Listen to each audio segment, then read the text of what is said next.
পৌষ পার্বণের আর বিশেষ দেরি নেই, তাই আপনাদের কাছে আজকে শেয়ার করছি পৌষ পার্বণের একটা রেসিপি।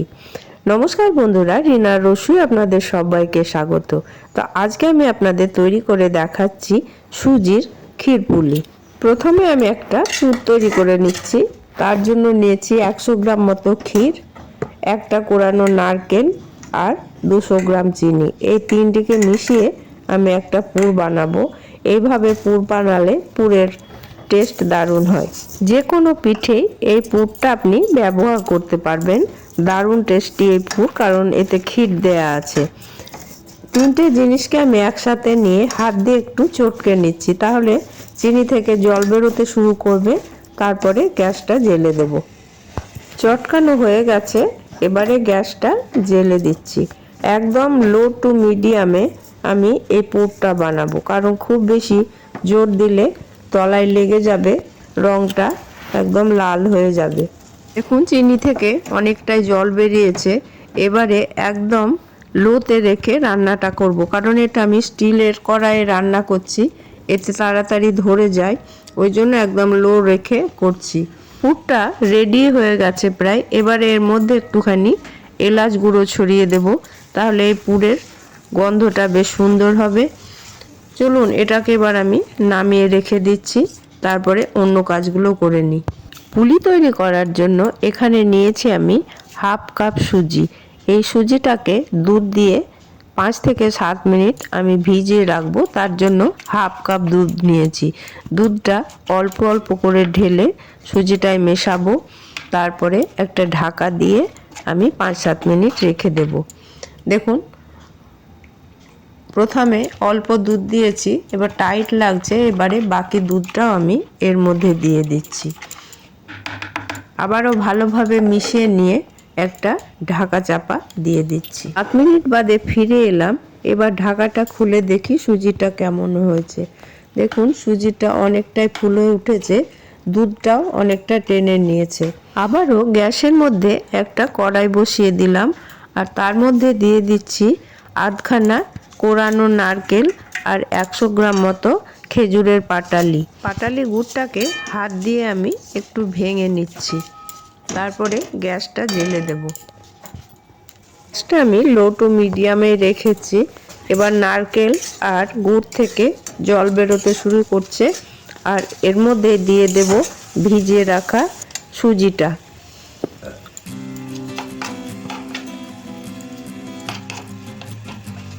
টেস্টের ব্যালেন্সের জন্য দিয়ে দিচ্ছি 1 চিমটে মতো লবণ। তারপর এটাকে আমি একটা মণ্ড তৈরি করে নেব। নাড়তে নাড়তে একটা মণ্ডর আকার নেবে, তখন আমি গ্যাসটা অফ করে দেব।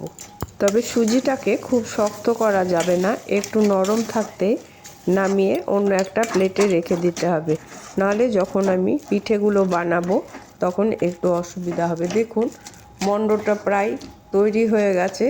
এবারে অন্য একটা প্লেটে এটাকে রেখে দিচ্ছি।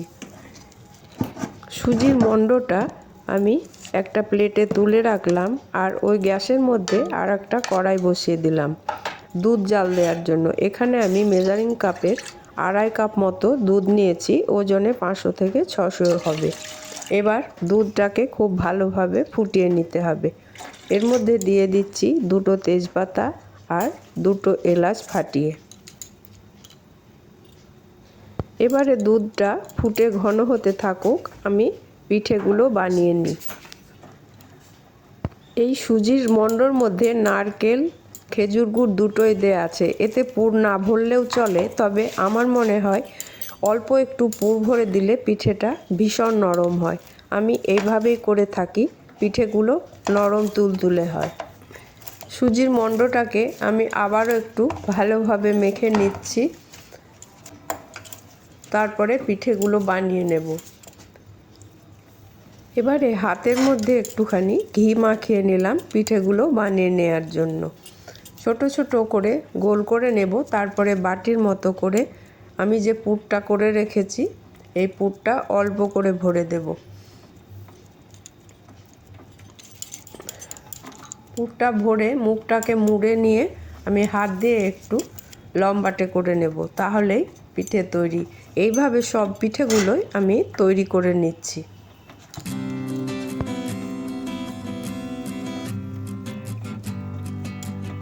দুধ অনেকটাই ঘন হয়ে গিয়েছে। এবারে মিষ্টির জন্য আমি পাটালি গুড় দিয়ে দিলাম। মিষ্টিটা অবশ্যই নিজেদের পছন্দ অনুযায়ী দেবেন, এটার কোনো মাপ আমি দিলাম না, কারণ মিষ্টিটা সবার পছন্দ অনুযায়ী খাওয়াই ঠিক।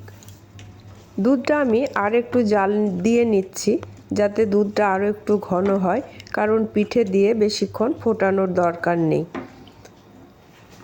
দুধটা এবার পুরোপুরি জাল হয়ে গেছে, দুধ অনেকটাই ঘন হয়ে এসছে, আর দুধের কালারটা দেখুন ভীষণ সুন্দর লাগছে। এবারে পিঠেগুলো ছেড়ে দেব।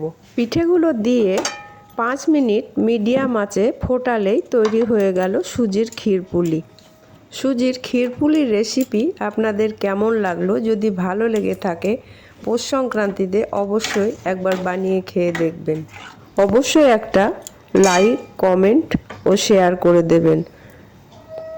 আমার চ্যানেলটিকে যারা সাবস্ক্রাইব করেননি, চ্যানেলটিকে সাবস্ক্রাইব করে দেওয়ার জন্য অনুরোধ রইল। পাশে থাকা বেল আইকনটা অবশ্যই অন করে রাখবেন। আমি যে সব নিত্য নতুন ভিডিও আপলোড করব তার নোটিফিকেশন সবার আগে পাওয়ার জন্য। আজ তাহলে আসি, আবার আপনাদের সামনে হাজির হব নিত্য নতুন রেসিপি নিয়ে। আপনারা ভালো থাকবেন, সুস্থ থাকবেন, আমার পাশে থাকবেন। ধন্যবাদ।